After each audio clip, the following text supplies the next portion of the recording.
Hey everybody, it's Monday, March 27th, 2023. We are not at the farm.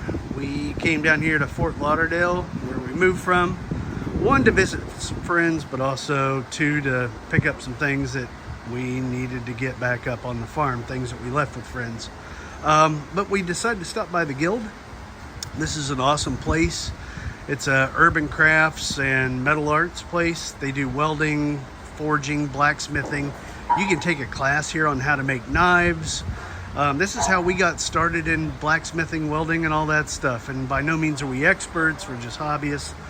But if you guys are interested in taking a class, I'd highly recommend coming down here to Pompano Beach, Florida, and hooking up with the Guild and learning some of these crafts. Today, Emily's making some soap with Sylvia, and we're gonna go inside and see what they're up to. So here we are inside the Guild. Emily and Sylvia are prepping to start making their soap. Looks like they're baking a cake. A little bit of weird science going on. What they gotta do is mix all this stuff up together. I have no idea. They've got special recipes on their computers and on their iPads. But once they get this stuff mixed up, poured in the molds, they let it sit for about 24 hours. You gotta take it out of the mold. You gotta cut it into the size bars you want, and then you gotta let it sit for a few weeks so that the pH levels adjust and it hardens up, and you can use it as soap. Emily took classes, I don't know what, Emily, 2 years ago? 3 years ago now, something like that. And we haven't bought soap since. So this is a great thing to learn. One, you can save money with it, I guess, maybe, but it's just fun. Yeah, not really, you don't save money. But either way, it's cool to make your own soap, give it as gifts, and it's a great urban craft to learn. So let's see how they do and let them start playing around with their chemistry here. So what I didn't realize is that part of the soap making process is scooping out ice cream. That's what it looks like. It does look But like what is it? It's shea butter. It's shea butter. A whole bucket of it, but it looks like ice cream. We're gonna go out into the shop, see what Sean's up to. Hi, you see me in a mirror there. We come out here to the shop. This is where the real magic happens, in my opinion. You got these guys out here. They're getting ready to cut a great big steel bar. But this is where Emily got the inspiration for the welders, the welding table she's about to build. That's where we learned how to make knives, axes, and all kinds of stuff. It's a great shop, great people. I highly recommend, once again, coming down here, taking some classes. You can even order grinders. Sean makes the grinders. Sorry, I slung around too quick there, but you go in here, this is the grinding room. And find the light switch here. But we've ordered one of these grinders for doing bladesmithing, making axes, things of that nature. So he makes these, sells them online. It does obviously a great job with them. Love a great workshop. It's like Rudy's shop, only cleaner. So looking at this from a different angle, this beam, they also do custom fabrication work. Sean is making a set of stairs. I think he said it was a total of 16 feet long. So this is going to be the steel beam in the center that supports the risers and the stair treads. They've got this great big bandsaw that they're about to cut it so that they'll be able to weld a mounting bracket on it, I'm assuming. Here's the most awesome tool in the shop, in my opinion, this power hammer. I'm sure you guys have seen that on like Forged in Fire and stuff. But again, I can't say enough about these guys here at the Guild and Urban Crafts. These guys do a great job at teaching people how to make all kinds of stuff. And if you need something specially fabricated, get a hold of Dark Angel Armory. I'll leave links in the video to this place. But that's their like custom fabrication. They make grinders.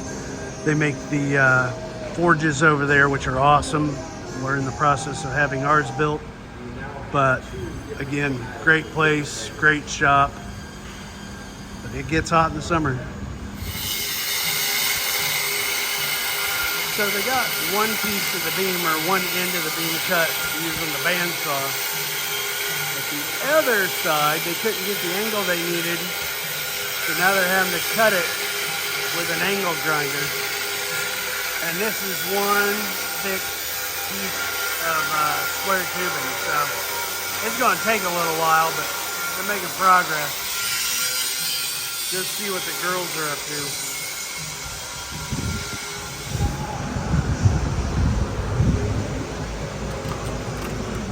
Again, the girls are in here with their chemistry lab, making soap, making progress. What are you guys doing now, Emily?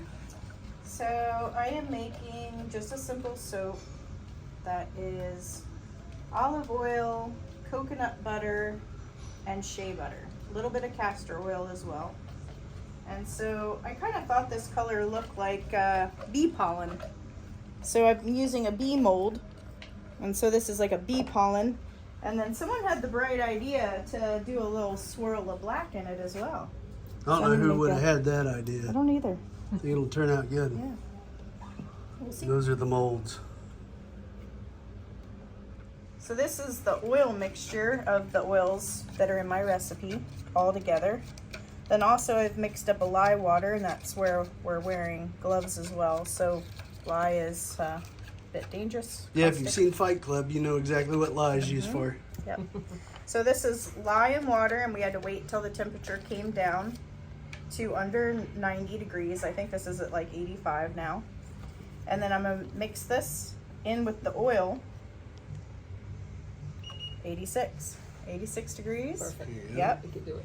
So we're gonna slowly mix this in, and then I'm gonna keep stirring until it gets emulsion.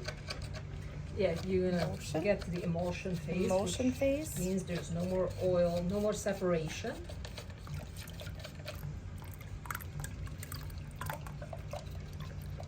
It'll start thickening up. Pretty Like quick. making Jello. Just don't taste it. Yeah, Yeah. just don't taste it. Sip, don't go. And you don't want to mix up your spatulas and things, and not splatter that on your face. Be a good thing. That would not be good. So now you'll start seeing it thicken up as we go.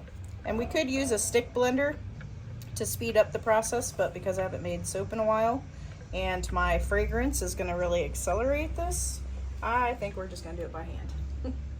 So what Emily's doing, she's taken the black dropper and put that down where the bee mold is. We don't know how this will turn out, but now she's putting the gold soap on top of the black bee. But I think this will turn out better, where she's done the honeycomb, and then she's going to pour the yellow soap on top of the black soap. So we'll see how that turns out.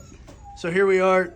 Sylvia's got a grapefruit scented soap, and then she's got the two different colors here that she has kind of swirled in the mold to give it that nice little look. And Emily's still over here playing with her bees. Hilarious. behave. So to me it looks like uncooked cupcakes and maybe a brownies. But either way, again, these things got to set for what, 24 hours? Then you pop them out of the molds, and then you let them dry and cure for a few weeks. So that's what we're doing today. We're not at Deer Run Farm, but this is Deer Run Farm here at the Guild.